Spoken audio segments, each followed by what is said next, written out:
미국엔 나스닥, 우리나라에 코스닥이 있다면 뉴스쇼에는 뉴스닥이 있습니다. 뉴스쇼 증권시장 뉴스닥, 오늘도 두군 브러더스 함께합니다. 국민의힘 전 비전전략실장 김근식 교수, 민주연구원 부원장, 현근택 변호사, 두군 브러더스 어서 와. 안녕. 반가워. 확 가까워지는데 느낌이. 그러면 제가 제일 손해인데. 왜요? 나이가 많고. 그럼. 아유 꼰대 마인드 그냥. 어쩔 수 나이들은 어쩔 수 씨가 없어. 좀 잘해봐. 왜 그래? 근시가. 재밌네. 이거구나. 옛날 야자 타임 있었잖아요. 현정 한번 해보세요. 어떻게 그래요? 야자 타임 하고 나면요, 우리 김 교수님 같은 스타일은 꼭 뒤끝이 있어요. 일기장에만 너 나한테 적어놔. 반말했어? 그런 사람 꼭 있어요. 그리고 재밌네. 경희대학교 수업 얘기하다가 여기까지 왔는데 재밌네요. 저희 때는 그 대학교 수업 때 예. 선생님들 담배 피우고 학생도 담배 피우라고 하는 교수님은 계셨어요. 맞담배 피라고. 맞담배 피라고. 그때 자유분방에 컸죠. 자, 다시 본론으로 돌아오겠습니다. 오늘의 뉴스닥. 두 분이 좀 하실 이야기가 많으실 텐데 특히 오늘 김근식 교수님 웃으면서 시작하셨지만 결코 마음은 웃을 수 없는 상황이실 것 같아서 어떤 그렇습니다. 키워드 골라오셨을지 궁금합니다. 상한가 한가 확인하겠습니다. 먼저 현근택 변호사.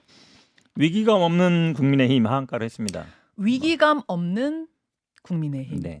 위기감이 부족도 한 것도 아니고 없어 보여요? 아예 없는 것 같아요. 아예 네, 없는 네. 것 같아요. 잠시만요. 김근식 교수님. 충성스러운 반대가 가능한 여당. 이렇게 이게 상한가인지 하한가인지 모르겠습니다만 중간가를 가져왔습니다. 중간가. 예. 충성스러운 반대가 가능한 여당. 아리송한 키워드 골라오셨는데 결국 두 분이 같은 국민의힘 얘기를 가지고 오신 것 같아요. 그러면은 상대당인 밖에서 보고 계신 현근택 변호사부터 네. 풀어가 보죠. 예. 일단 지난 주말에 아마 의원총회를 했는데 결론은 아마 김기현 대표 체제 유지하고 임명직 당직자는 오늘 최고위원회에서 발표한다고 하는데 예. 크게 바뀌는 건 없는 것 같아요. 김기현 대표 체제로 가고 아마 임명직은 어떤 식으로 할지 모르겠지만 수도권 충청권 배려한다고는 하는데 전체적인 아마 이번 선거의 대부분 언론이라든지 평론하시는 분들이 다 알겠지만 김기현 대표의 어떤 문제라고 생각하지 않잖아요. 윤석열 대통령이 결국은 사면하면서 시작된 것이고 그런 국정기조를 바꾸라는 게 우리 보수 언론에서도 다 얘기하는 반대 그거에 대한 얘기는 없고 그냥 이대로 그냥 간다는 거 아닙니까? 그렇게 본다 그러면 지금 체계보는 바뀔 건 별로 없는 것 같다. 자, 이렇게 이야기를 풀어가 보죠. 의원총회 어제 있었습니다. 한 4시간 반 동안 있었다고 하는데 김재원 최고 이야기를 들어보니까 4시간이 넘게 의원총회를 하는 건 이거는 이례적인 일이다. 상당히 이건 급박한 일이 터졌다는 얘기다. 이런 말씀을 아까 하시더라고요. 4시간 반 동안 이어진 의원총회 그리고 나온 결론 어떻게 보시는가? 김근식 교수님. 예, 의원총회의 결론은 이제 현 김기현 체제 유지 그리고 예. 쇄신을 김기현 체제에서 수습하는 걸로 이렇게 그렇죠. 돼 있습니다만 저희는 이제 그 쇄신의 내용이 어떤 것인지 물론 두고 봐야 됩니다만 그런 한계가 있다고 봐요. 저는 우선 의원총회는 현역 의원들이 모여서 총의를 모으는 거잖아요. 예. 근데 현역 의원들 보시면 아시지만 2020년 21대 총선에서 그 엄청난 이 참패 그 와중에서 살아남으신 분들입니다. 근데 그런 분들은 내년에 당이 어떻게 엉망이 돼도 물론 공천만 받으면 되는 분들이잖아요. 하하. 그렇지 않습니까? 그러면 전부 이제 부산, 대구, 경북, 경남에 계신 분이거나 아니면 경기도 외곽이거나 서울에 따뜻한 양지에 계신 분들이에요. 네. 이분들이 모여서 의원총회를 하면 이거 공천만 받으면 내년에 때려 죽여도 되는 지역인데 무슨 위기감이 있겠습니까? 자신의 공천이 더 중요한 의원총회가 아니었는가? 모르겠습니다. 그렇게 생각하시는 않겠지만 그게 기본적인 정치인의 이해관계의 전제가 될 수밖에 없어요. 저도 그 생각을 할 수밖에 없으니까. 그래서 윤상현 의원 같은 경우는 인천에서 사실은 지금 이 상황에서 당이 근본적인 변화가 없으면 자기가 싸움이 어렵다는 걸 알죠. 윤상현 의원 인천이죠. 그렇죠. 수도권 위기론을 한참 전부터 얘기하다가 그렇죠. 예. 총질하려면 배에서 내려라 이런 이야기까지 그렇죠, 듣고 그렇죠. 하지 않았습니까? 그러니까 저는 그 2020년 총선에서 살아남은 의원들 중심으로 된 의원총회가 우리 당의 위기 의식을 그대로 반영하는 건 저는 한계가 있다고 봐요. 그리고 그분들 일단 충성 경쟁해서 예. 공천 받으면 무조건 된다라고는 개인적 계산이 끝나고 보면 예. 당이 어떻게 되든 예. 내년 총선에서 과반이 못 돼서 대통령이 남은 임기를 제대로 수행을 못하든 국정개혁 과제를 못하든 별로 그건 후순위의 관심사가 되는 거거든요. 제가 지금 말씀 너무 심하게 하는 것 같습니다만 그러니까 원외 당협위원장 특히 수도권에서 뛰고 있는 원외 당협위원장이나 전 의원들 같은 이야기를 많이 들어야 된다고 생각을 해요. 김근식 교수님의 이 이야기는 지금 발언은 심한 이야기라기보다는 전반적인 원외위원장들 특히 수도권의 원외위원장들의 생각이라고 저도 취재 결과 맞습니다. 들었습니다. 서울에서 뛰는 제가 아는 원외위원장 같은 경우는 지금 입이 10개라도 할 말이 없는데 왜 현역 의원들은 우리의 그런 절박함을 몰라주는가 답답하죠. 그 원외위원장들 중에 이번 의원총회 보고 그 뾰족한 대안 안 나오면은 연판장 돌리겠다라는 말도 나왔다는 건 사실인가요? 그건 잘 모르겠습니다. 제가 연판장 이야기를 한 적은 없습니다. 저는 홍문표 충성스러운 의원이 반대를 주의하기 때문에 홍문표 의원이 전화를 받으셨다고 한 원외위원장. 그건 충청권 원외위원장 말씀하시는 충청권입니까? 예, 예. 아, 충청권도 그러면 쉬운 지역이 어려운 지역이 많거든요. 어려운 적이 많아서 예. 그러니까 수도권, 충청권 그쪽 원외위원장들은 분명히 지금 술렁이는 거 맞군요. 그럼요. 예. 연판장까지는 모르겠지만 술렁이는 거 맞군요. 그럼요. 왜냐하면 내년 총무를 이 상황에서 치를 수가 없어요. 어제 의원총회 끝났습니다. 보고 예. 나서 분위기는요? 그건 뭐 취재를 해봐야 되겠는데 크게 다르지는 않다고 봐요. 이 정도면 안 된다. 그러니까 강서구청장 선거가 이게 이기고 지고의 문제가 아니라 예. 지는 건 당연한 것이었는데 진 결과의 내용 분석을 보면 우리 조선일보에서도 자세히 분석을 해서 저기 보라고 했습니다만 네. 우리 당이 이겼던 마곡에서 16%나 더 빠져나가서 거의 한 25%가 우리를 찍었던 사람이 나간 겁니다. 네. 그러니까 이기고 지고가 아니라 서울의 민심은 작년에 우리를 선택했던 유권자가 대거 이탈했다는 걸 입증하는 거예요. 그런데 그렇죠. 어떻게 그게 가만히 있을 수 있습니까? 지금 분위기를 네. 원외 분위기를 잘 말씀해 주셨어요. 현 변호사님은 어제 네. 의총 어떻게 보셨어요?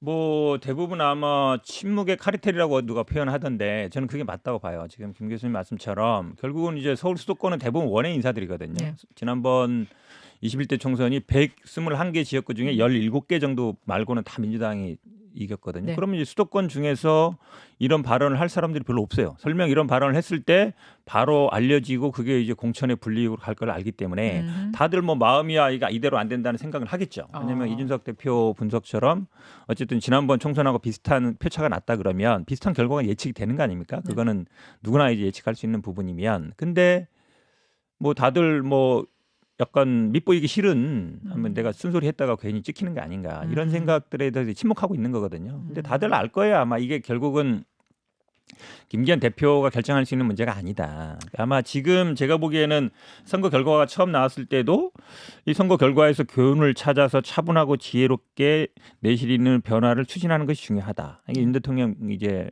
메시지라는 건데 네. 이게 뭐 우리가 어떻게 잘못해서 좀 변화를 이끌어나겠다는 게 아니라 나하고 상관없이 남 얘기하는 것처럼 들리잖아요. 당신들이 어떻게 좀 교훈을 찾아봐. 남 얘기로 들리죠. 남 얘기로 들리죠. 교훈을 찾아서 변화를 추진하는 것이 중요하다.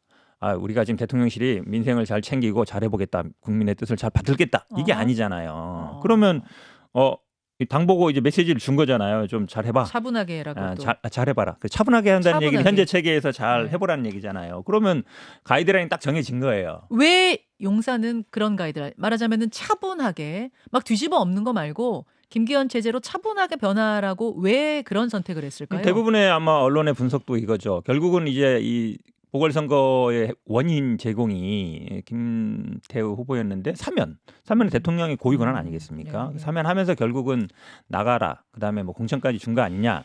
이 선거 결과에 대한 책임이 대통령으로 갈 수밖에 없기 때문에 당연히 만약에 김기현 대표 빨리 물러나고 비대위 한다 그러면 이게 비대위 갖고 되느냐 그 얘기 당장 나올 거예요. 그러면 이제 대통령이 책임져야지. 대통령 국정기조 변화해야지 얘기가 나올 텐데 그것까지는 못 가게 하는 거죠. 고선에서 딱 자르는 거죠. 임명직만 자르는 거라서 그런 어떤 가이드라인을 줬고 그 가이드라인에서 벗어날 수가 없는 거예요. 그러니까 뭐 이 얘기밖에 안 나오는 거죠. 저는 그래서 저렇게 현 변호사님 같은 민주당 측에서 저런 정치 공세가 가능하게 만든다는 점에서도 저는 이게 지금 이게 꼬리 자르기식 이 구렁이 담 넘어가는 게 좀 문제가 있다고 봐요. 왜냐하면 이렇게 넘어가면 봐라 대통령의 뜻이 그러기 때문에 대통령 눈치 보느라고 아무것도 못한다 이거예요. 그러니까 집권 여당이 해야 될 일은 뭐냐면 제가 왜 자꾸 말씀드리냐면 김기현 대표가 억울하든 억울하지 않든 잘못이 있든 없든 자기가 끝까지 자리를 지키면 이 모든 책임과 비난이 대통령을 바로 향하게 돼 있어요. 집권 여당이라고 자리를 지키면 당연하죠. 왜냐하면 당에서 먼저 그 사신성이라는 모습, 네. 또 선당후사하는 모습을 먼저 네. 보여주고 책임을 지는 모습을 보여주면 대통령을 향하는 비난이 그래도 한번 걸러집니다. 근데 지금 현 변호사님 얘기는 대통령에게 책임을 물을까봐 김기현 대표를 세워놨다 이건데 전혀 그렇게 안 보세요. 그렇게 해석을 하겠죠. 왜냐하면 대통령 제가 볼 때 대통령 뜻은 그게 아니라고 봐요. 제발 당에서 알아서 쇄신책을 좀 알아서 스스로 좀 잘 찾아보세요. 라는 식의 마음이 있었겠죠. 여기서 대통령이 또 개입해 보세요. 개입해서 김기현 잘라라. 네. 이러면 작년에 이준석 대표 잘린 걸 또 연상하게 될 겁니다. 결국은 대통령실이 비대해지고 대통령의 눈치만 본다는 집권 여당의 이미지 때문에 우리가 선거에서 진 건데 대통령이 또 나서서 야, 안 돼. 비대위로 가라고 하면 또 욕을 먹을 거예요. 그럼 당이 알아서 대통령에게 직접 비난이 가해지는 걸 예. 막아서면서 예. 방패막이를 해서 당이 알아서 책임지는 모습을 보여줘야 대통령을 믿고 우리가 한 번 더 생각해 볼 거 아닙니까? 김기현 대표는 그럼 지금 물러나고 아니, 그러니까 싶어 한다고 보세요? 아니 물러날 각오까지 하면서 대통령에게 직접 비난의 화살이 가지 않도록 자신이 방패막이를 해줘야 됩니다. 그게 집권 여당의 역할입니다. 그래서 대신 싸울 때는 싸워주고 대신 몸으로 막을 때는 막고 또 국민을 설득할 때는 설득하고. 근데 지금 우리 국민의힘의 집권 여당의 모습은 뭡니까? 용산에서 그냥 눈치만 보고 용산의 기류만 살피는 거 아닙니까? 그게 모든 게 대통령한테 직접 가게 돼 있어요. 잘해도 대통령, 못해도 대통령, 처음부터까지 대통령 탓이 되는 거죠. 오히려 어제 의원총회에서 의원들이 강하게 지도부 책임론을 얘기하고 그럼요. 그러니까 시중의 분위기를 당이 살아있다는 걸 전달해서 보여줘야죠. 그리고 김기현 대표가 받아들이고 이런 모습이었어야지 용산으로 가는 책임론을 오히려 막을 막는 수 거죠. 있었다. 그게 집권 여당의 두 본래 분이 그 사명입니다. 정반대 해석을 지금 내놓고 네. 계시네요. 그리고 우리 김 교수님 너무 이제 대통령의 뜻을 잘 보이는 것 같은데 어떤 언론도 그렇게 분석하는 사람 하나도 없어요. 메시지도 보면 아니 뭐 이게 정권 심판론 너무 과하다. 구청장 선거 하나에 불과한데 그리고 뭐 정책 기조 방향이 잘못된 게 아니라 뭐 홍보가 잘못된 거니까 좀 홍보를 잘해라. 그리고 뭐 야당하고 잘 싸워라. 이 메시지 나오고 있거든요. 이게 왜 정권 심판이냐. 근데 왜 그 대통령 메시지가 나오냐면 언론이 왜 그렇게 해석했냐면 어제 첫 발언의 주자가 이용 의원이었어요. 이용 의원은 대표적인 친윤 의원이잖아요. 근데 첫 발언이 뭐였냐면 내부 총질하지 마라. 단결해라. 단결해라. 그러니까요. 이용 의원이 딱 이렇게 얘기하고 나니까 이거 대통령의 의중도 이쪽인가 보네. 김기현 대표 체제로 단결하라는 게 메시지인가 보네. 이제 이렇게 전달이 됐다는 거예요. 그러니까 의원들한테. 대통령의 뜻이 왜곡되고 왜곡된 대통령이 거예요? 자꾸 이미지가 나빠지는 거예요. 그런 그 충성 경쟁만 보이기 때문에 저는 대통령의 뜻을 왜곡하지 않는 친윤들이 생겼으면 좋겠어요. 그래서 제가 충성스러운 반대를 이야기하는 거예요. 충성만 하지 말고 반대도 해라. 왜 충성만 하려고 해요? 충성하면 반대할 수 있는 겁니다. 그렇지 않아요? 예전에도 군주가 잘못된 길을 가면 사관원의 간관들이 계속 예. 간언을 하는 겁니다. 그럼요. 아니되옵니다. 아니되옵니다. 그 양반들이 그럼 군주를 위해서 하는 거지 군주를 욕하기 위해서 하는 겁니까? 아하. 왜 충성심만 조선시대에도 경쟁하죠? 아니되옵니다 하면은 거기서 바로 자르진 않았거든요. 약간 두고 봤다가 나중에 마음에 뒀다가 나중에 이제 한직에 보내거나 이랬는데 원래 사관은 뭐 3사가 원래 그런 역할을 하는 데 아닙니까? 근데 지금 대통령실에 그런 분이 남아 있을까요? 안 남아 있을 거예요. 자, 두 분이 어쨌든 뭐 해석이 좀 다르지만 해법은 같았거든요. 일단 김기현 대표가 일단 책임지고 물러나는 모습이 필요하다는 해법은 똑같이 제시하셨는데 어제 얘기를 종합해 보면 왜 그대로 가기로 했느냐? 물론 뭐 용산 대통령실의 뜻이어서 그런지 모르겠습니다만 대안 부재론, 대안이 없지 않느냐라는 이야기가 의원들 사이에 많이 나왔다는 거예요. 김무식 교수님, 대안 부재론 어떻게 보세요? 그렇지 않습니다. 제가 말씀드린 충성스러운 반대가 가능한 집권 여당이라는 것은 예. 충성심, 즉 다시 말하면 대통령과의 끈끈한 신뢰관계가 있어야 될 거 아니에요. 이 사람이 하는 말은 대통령이 받아들일 때도 이건 나를 위해서 하는 소리다라는 걸 믿어야 될 거 아닙니까? 네. 유승민 의원이 이야기하면 대통령이 그렇게 받아들이지 않죠. 그러니까 충성심과 신뢰가 있어야 되고 그러면서 동시에 할 말을 하는 이렇게 가시면 안 됩니다. 누구 있습니까? 만약 김기현 대표가 당장 내려오면 누구 가능합니까? 김근식을 포함해서 찾아보면 있죠. 김근식. 그렇지 않습니까? 예. 그러니까 비윤도 아니고 반윤도 아니고 그렇다고 충성심만 경쟁하는 친윤도 아닌 네. 그런 분들 찾아보면 있어요. 왜 없겠어요? 그런 분으로서 비대위 체제로 과감하게 그냥 아니 비대위 체제로 간다면 김기현 대표가 사표를 내야 되니까 제가 그런 말씀 드리긴 좀 죄송하고 사신성에 나는 모든 걸 버릴 수 있다는 그런 자세를 먼저 보여줬어야 된다는 거죠. 그 얘기가 그 얘기 아니에요. 근데. 다르죠. 그러니까 험지 출마라든지 불출마라든지 최소한 내 스스로 책임을 내 기득권을 내려놓겠다는 모습을 보여줬어야 되는데 어제 정치 생명 걸겠다는 했는데 내년 총선 지면 당연히 정치 생명 끝나죠. 그게 무슨 뭘 내려놓는 겁니까? 너무 당연한 건가요? 당연한 이야기죠. 또 뭐 정계 은퇴라고 명시적으로 또 안 했다는 말도 있고 네, 정치 정치 생명이라는 건 좀 애매해요. 애매한 표현인데 지금 말씀처럼 만약에 당 대표를 그만두지 않는다면 예를 들어서 내가 오산에 있는 안민석 의원하고 붙겠다. 뭐 이렇게 험지로 출마하겠다. 그 정도 이러면 나왔어야 된다. 그렇죠. 그러면은 예를 들어서 수도권에 선거하는 분들이 보기에도 당 대표가 살신성이 하는구나 이렇게 되는데 내년 선거 지면 정치 생명을 뭐 끊겠다 그랬나요? 뭐 정치 생명 걸겠다. 걸겠다. 예. 그게 애매하잖아요. 뭐 정계 은퇴한다는 얘기도 아니고. 총선에 정치 생명 걸겠다. 차라리 수도권에 딱 출마하겠다. 아니 누구랑 딱 붙겠다라고 얘기하면 박수 칠 사람도 많아요. 민주당에서도 긴장하고 그러겠죠. 근데 전혀 지금 제가 보기에는 뭐 긴장할 내용이 아니에요. 그리고 김기현 대표도 그런 험지 출마나 불출마 이야기를 해서 기득권 내려놓는 것도 필요하지만 저는 제일 중요한 게 이제부터는 우리 당에서 대통령에 할 말을 하겠다. 내한 이야기를 공식적으로 해줘야 돼요. 그리고 그렇게 할 수 있는 사람들로 임명직 당직자들 포진을 시켜야 됩니다. 어제 비공개 의총 4시간 30분 끝나고 나서 김기현 대표가 나서서 이야기하진 않았습니다만 윤재영 원내대표가 기자들 앞에서 결과에 대한 설명을 했거든요. 잠깐 듣고 오겠습니다. 김기현 대표를 중심으로 선거에 나타난 민심을 받들어 변호와 쇄신 방안을 조속히 마련하기로 했습니다. 당과 정부의 소통을 강화하고 국민의 목소리를 가감없이 전달하겠다고 말씀하셨습니다. 예, 당과 정부의 소통 강화, 국민의 목소리를 가감없이 전달하겠다. 뭐 저 정도면은 현 변호사님, 네. 저 정도면은 이제 당정 관계, 네. 수직적인 관계에서 수평적인 관계로 가겠다라는 선언으로 봐도 됩니까? 아니 뭐 그전의 내용이랑 하나도 다른 게 없어요. 당과 정부 소통 강화한다는 얘기는 맨날 했던 얘기고 국민의 목소리를 가감하게 전달하겠다는 얘기도 맨날 했던 얘기고 제일 중요한 거는 김기현 대표를 중심으로잖아요. 중심으로. 뭐 선거에 나타난 민심 받들어 변화 쇄신을 조속히 마련하겠다. 이것도 뭐 원래 의례적인 말인데 김기현 대표 중심으로 그럼 이걸 할 수 있느냐 문제인 거잖아요. 그럼 김기현 대표가 어떻게 대표되는지 다 알잖아요. 김기현 대표가 이제 이번에 보선에서 대표 졌으니까 내가 뭐 될 때, 달라지겠다 대표 이럴 될 때 벌써 딱 뭐 당원 100%로 만들고 다 주저앉히고 안철수 나경원 다 주저앉히고 유승민 다 주저앉혀서 만든 거잖아요. 이분이 어떻게 대표되는지 뻔히 아는데 그럼 이번에 또 공천하기 싫었잖아요. 근데 뭐 사면하고 공천하라니까 하는 거잖아요. 그런데 어떻게 김기현 대표 중심으로 변화 쇄신을 만들어 가요? 이거 불가능한 얘기를 모순적인 얘기를 같이 넣어놓은 거예요.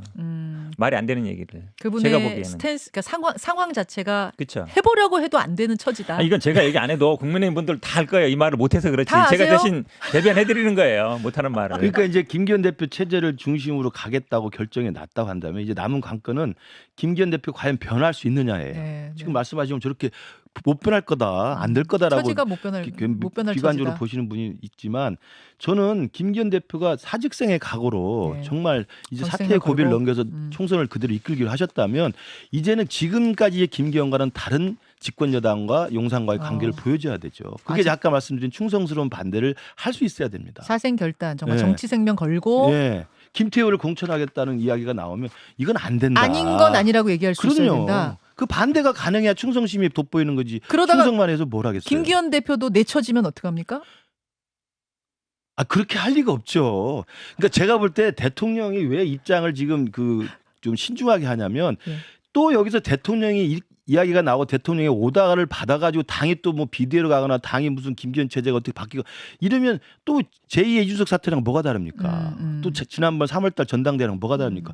그 대통령이 당에서부터 빠져줘야 당이 살아서 움직일 거 아니에요. 오케이, 이제 이해했어요. 그러니까 김근식 교수님 바라는 모습은 김기현 대표는 할 말하고 쓴소리도 다 직언하고 대통령 그걸 수용해내고 넉넉하게 그런 모습을 바란다. 그럼요. 그런 말씀이에요. 그렇게 해야만 총선을 해볼 만하지 그렇지 않으면 정말 재미있는 게 지난주 말에 아마 이제 김한길 관련 중앙일보 기사가 하나 있었는데 뭐 한 달에 2-3번 독대한다 이런 얘기 있었거든요. 그러면서 이제 비대위원장이든 아니면 무슨 뭐 공심위원장이든 얘기가 있었던 거 아니냐 이게 있었는데 쏙 들어갔어요.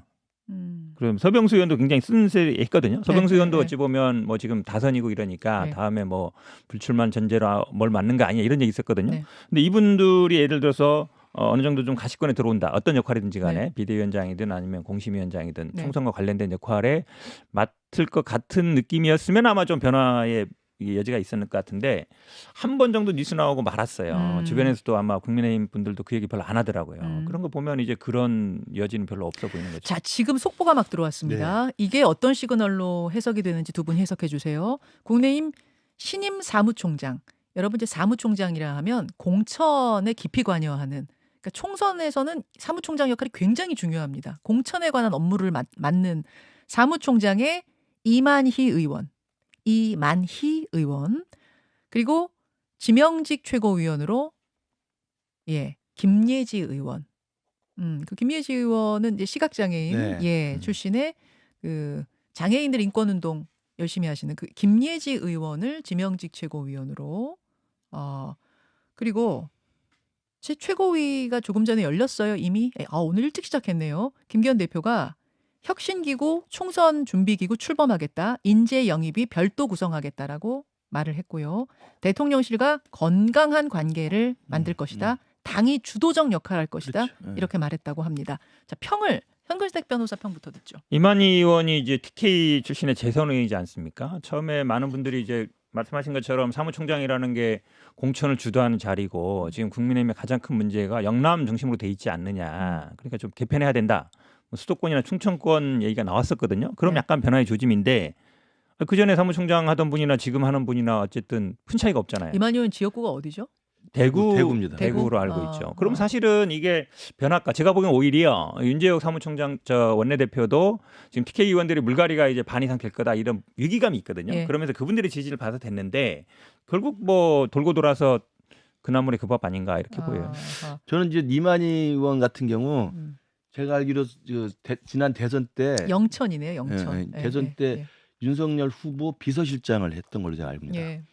그래서 뭐 친윤 그러니까 찐윤이나 친윤 같이 이렇게 뭐 대통령하고 이렇게 가까운 인간적으로 가까운 그런 사이는 아니고요. 나름대로 이제 충성심을 갖고 이제 신뢰가 있는 분이라고 볼 수 있기 때문에 제가 뭐 제 기대를 섞어서 말씀드립니다만 이 사무총장으로 이번에 되셔서 이제 김기현 대표도 오늘 최고위에서 이제 건강한 당정 관계를 만들겠다 할 말을 하겠다 이런 식의 좀 입장을 보였으면 새로 포진한 이 당직 체계 당직자들과 함께 이제는 좀 여당이 할 말을 하는 또 할 일을 하는 할 말 한다는 게 비판만 하라는 게 아니라 대통령을 대신해서 설득을 하기도 하고 국민을 대통령을 대신해서 싸울 땐 싸워주고 대통령으로 향하는 비난의 화살을 대신 막아주는 이런 역할들을 해면 됩니다. 그리고 그러면서 대통령께 아니면 아니라고 할 말을 해주는 그 집권 여당이 돼야죠. 속보가 계속 들어옵니다. 사무총장에는 경북 영천시청 도군에 그러니까 TK 의원 맞네요. 이만희 의원 그리고 지명직 최고위원의 김예지 의원은 비례대표 의원이고 그리고 함경호 의원이 조직부총장. 예. 이분은 함경호 의원 당직자 출신이고요. 예. 거기도 우리 선대위 때 그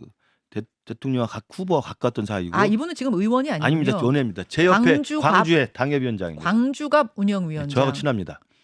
여기서 광주가 지금 어느 경기도 광주예요? 광주. 경기도 광주인 거죠. 예. 그리고 수석 대변인의 박정아 의원. 잘 됐습니다. 요렇게. 근데 수도권하고 충청을 전진 배치하겠다고 했는데 지금 왜냐하면 현역 의원 중에서 찾기가 사실 좀 애매한 측면이 있어요. 그러다 보니까 아마 고심의 흔적이 좀 드러나는 것 같네요. 제가 보기에는 현역 의원이 없지는 않아요. 수도권 충청에 있긴 있는데 친윤이라는 분은 잘 없죠. 그래서 이제 통합 인선 얘기할 때 좀 비윤계 이런 쪽도 포용해서 가는 걸 포용해서 가느냐 안 가느냐 그거를 어떤 가늠자로 보는 분들이 많았거든요. 지금 이제 4명 정도 인선했으니까 나머지 4명에 비윤계 넣을 가능성 있습니까 없습니까? 그러니까 비윤계가 반윤까지 하기는 좀 힘들어요. 우리 당의 지금 그 분위기와 당원들의 의지를 보면. 그래서 제가 계속 충성스러운 반대라고 이야기하는 게 기본적으로 대통령에 대한 신뢰, 윤석열 정부의 성공에 대한 믿음 이런 게 있는 바탕에서 할 수 있는 사람을 찾다 보니까 이게 유승민계로 이렇게 분류되는 사람들 사기는 지금 어렵죠. 그러면 반윤까지는 아닌 비윤으로 좀 이렇게 통합의 메시지를 줄 만한 사람은 누가 있을까요? 지금 뭐 함경호 당협위원장도 괜찮고요. 저는 이만희 사무총장도 뭐 적절한 인선인 것 같습니다. 박정아 의원 같은 경우가 사실 거기에 딱 해당되죠. 반윤 아닌 비윤. 박정아 의원을 비윤으로 보는 사람이 그러니까 있어요? 합리적인 이야기를 할 수 있는. 근데 국민들에게 어떤 상징적인 의미로 좀 비윤의 이미지를 가지고 있는 분 한 분 정도를 넣는 방안은? 근데 비윤으로 되면서 그렇게 좀 그 신뢰관계를 가질 만한 분은 그렇게 현역 의원 중에 많지 않아 보여요. 그렇습니까? 별로 없는 거죠. 한마디로 얘기하면. 그러니까 이게 만약에 이번에 당직을 주면 다음에 이제 공천을 받을 가능성이 높아진다라는 게 보이거든요. 한마디로 얘기하면 그분들 공천 벌줄 일 없다. 예를 들어서 뭐 김웅 의원이나 허은하 의원 이런 분들이 지금 비윤이든 반윤이든 모르겠지만 측에 있는데 이런 분들에게 만약에 당직을 준다 그러면 그 시그널이 딱 갈 수 있죠. 근데 그렇게 주지 않죠. 알겠습니다. 여기까지 일단 오늘 보겠습니다. 뉴스다 두 분 수고하셨습니다. 고맙습니다. 김현정의 뉴스쇼는 시청자 여러분의 참여를 기다립니다. 구독과 좋아요, 댓글 잊지 않으셨죠? 알림 설정을 해두시면 평일 아침 7시 20분 실시간 라이브도 참여하실 수 있습니다.